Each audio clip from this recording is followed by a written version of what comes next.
Hi, everyone, and welcome to this week's installment of Heiress on the Air.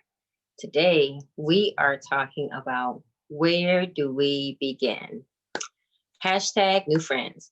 So, what I want us to consider is how do we make friends, right? How do we begin a new friendship? What happens?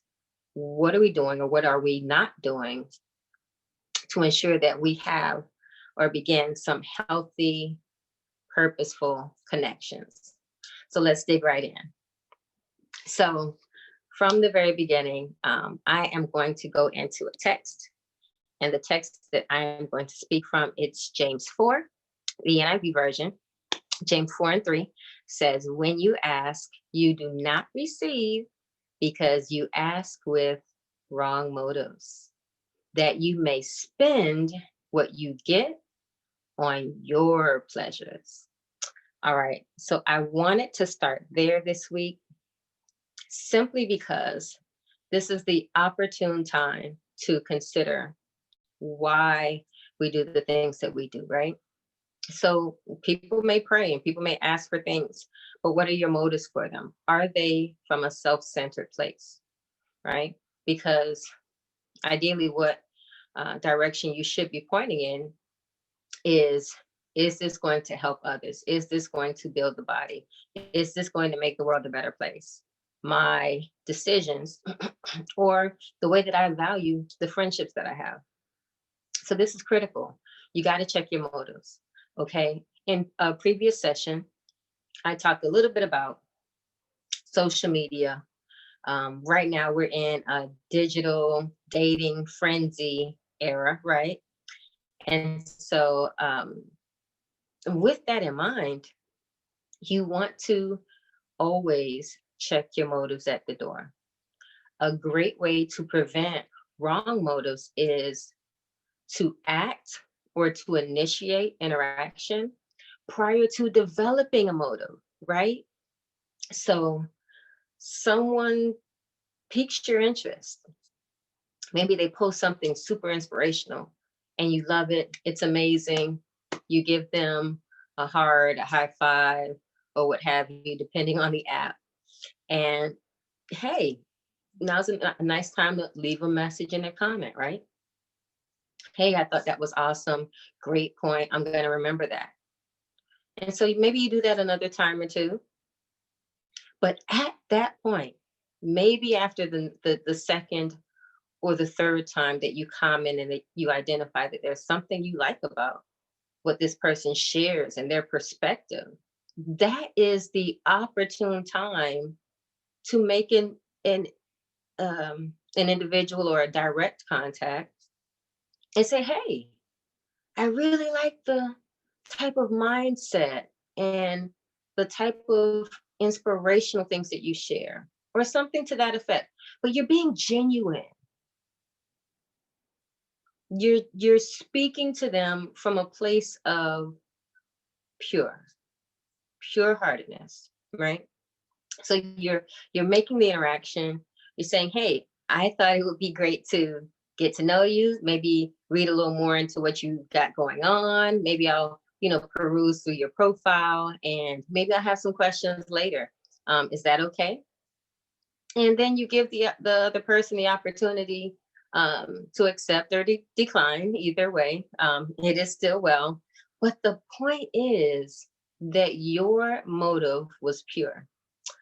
I feel like, and I could be wrong, I've been wrong before, but in today's age, we spend so much time Google searching and playing detective, right? And looking people up before we've ever engaged in communication with them directly, right? How bizarre is that? It really is when you think about it. You've searched all through the social medias, you've probably searched on Google, and depending on exactly how thorough a person you are, you may have even uh, done a record search of the person. Okay. But where is the authenticity of the transparency that arises and that develops in getting to know someone as a brand new friend, right? You don't give them the opportunity to share with you who they want you to know that they are. People can be whatever they want on social media. That's one thing. But when you allow someone to walk into your world, to get an opportunity to comprehend you as a person, instead of maybe what social media or what the rest of the world may get from you, that's an opportune time to develop a pure, natural, authentic friendship. No agendas, no gimmicks, no games. Hey, I just think you're kind of cool. And I just want to see more of it. And I want to stick around. And I might have some questions later just to see what you think about some things. And that's perfectly okay. It's a beautiful thing. It really is. But the problem comes in when we rush through that process, when we don't genuinely care what they like or what they're about. What type of person are they? Are they a friendly person? Is this the type of person that you can like having for a friend? Is this the type of person that you would love as your friend? These are key levels and steps that are so super important in a friendship that many of us in today's day and age, we don't take the opportunity to walk through those stages. We've already fallen in like, we've already imagined the big white picket fence and the big house and the family and the dogs, you know, right? And so this is what's detrimental to the interaction. Because now once you've already painted them in this light, you've painted them to perfection. Okay, I know I'm going to marry this person. They're the one, right? And so you've already got blinders on, right? There isn't much of anything they could do or say wrong. You will brush past some red flags, you'll sweep a few things under the rug, right? Because in your mind and in your heart, sometimes you have already jumped the broom. I know, I know it's not a great place to be in, especially when you have to come to the realization that we're not going to be married, right? And now you have to separate and you have to tear that connection that you created on your own, right? You have to deal with that now. And now it's their fault. And now it's, well, what's wrong with me? Why don't they want me? Well, you never really found out if you wanted them. You wanted the persona, or you wanted what you created in your mind.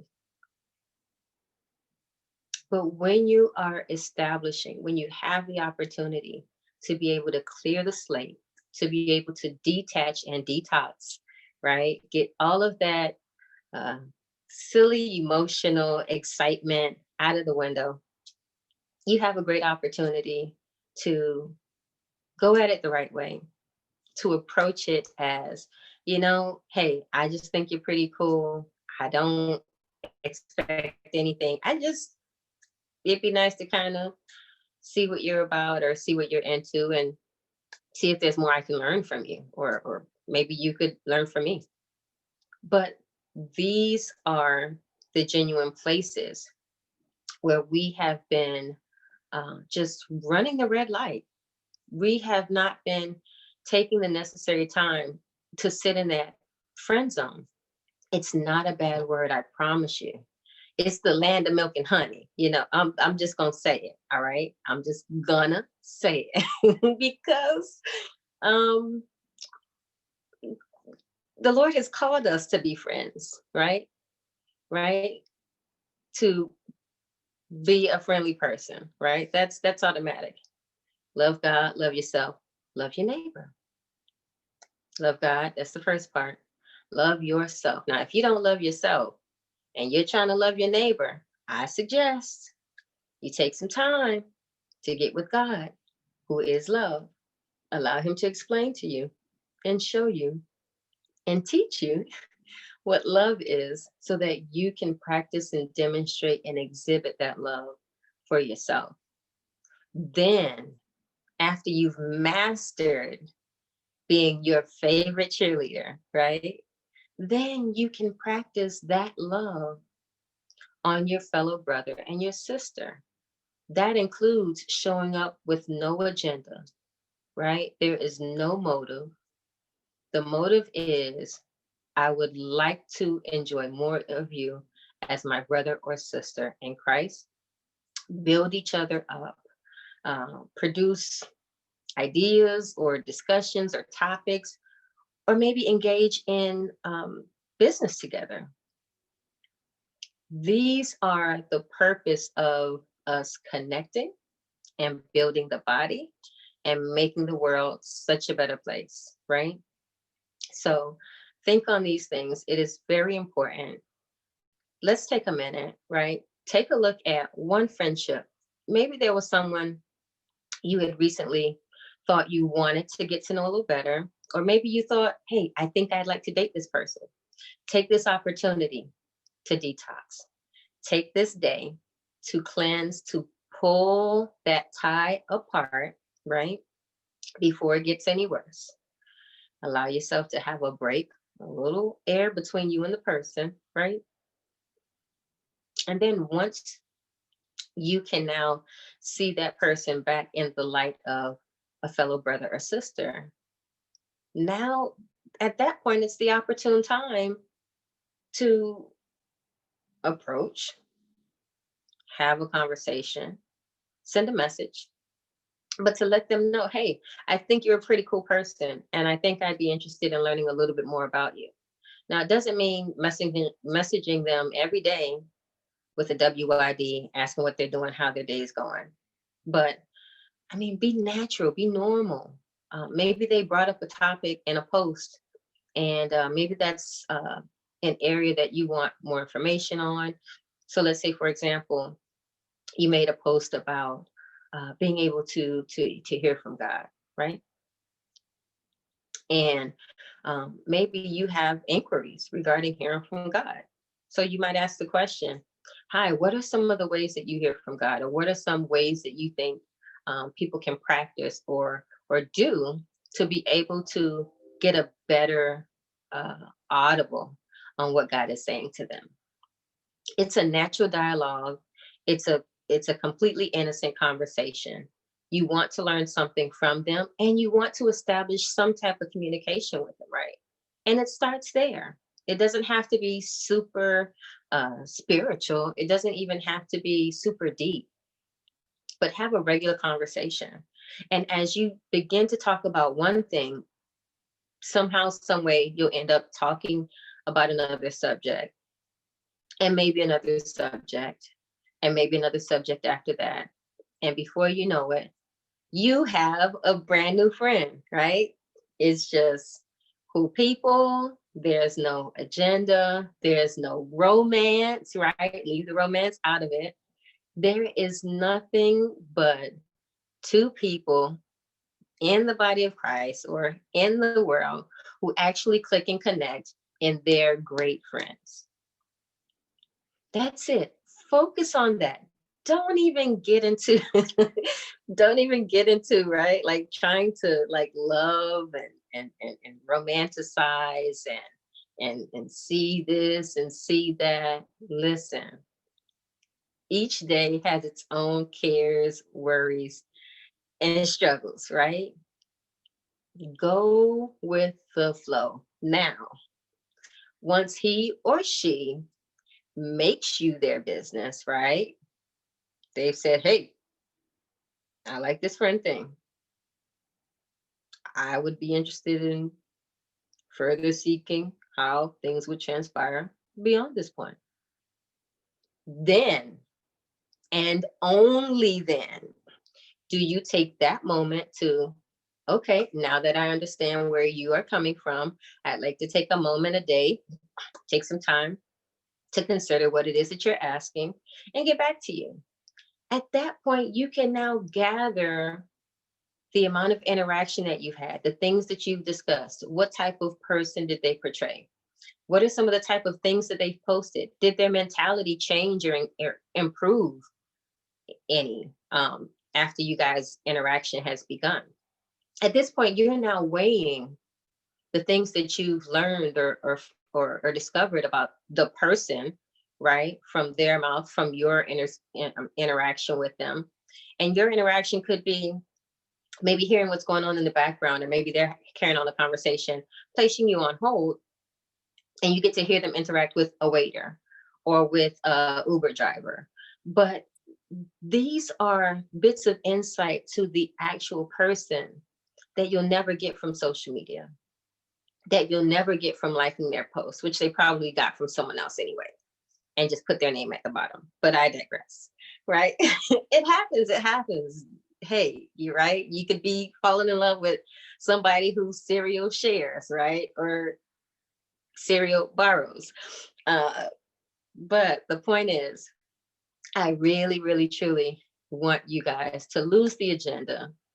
Don't get in over your head. Start at the very basics, right? Is my hair all right, guys? I'm a hair person, so I'm always kind of trying to see what's going on, where, with who, and all that. But anywho, I'm a regular person. Look, I have flaws, hiccups, and all of that there, which we'll get to in some other episodes, right? But the point is, focus on being a genuine friend. See, a genuine friend would have been like, sis, your bang is a little on the hoo-hoo. But I'm feeling really good on today, and I'm having a great time in the spirit. Hallelujah. The Lord is awesome. But I thought I'd take this time to talk with you guys on the importance of being pure in heart, right? Having your motives checked, right? Before you even begin to engage in an initial interaction with somebody you think is pretty cool. We really have to do a better job of checking ourselves before we wreck.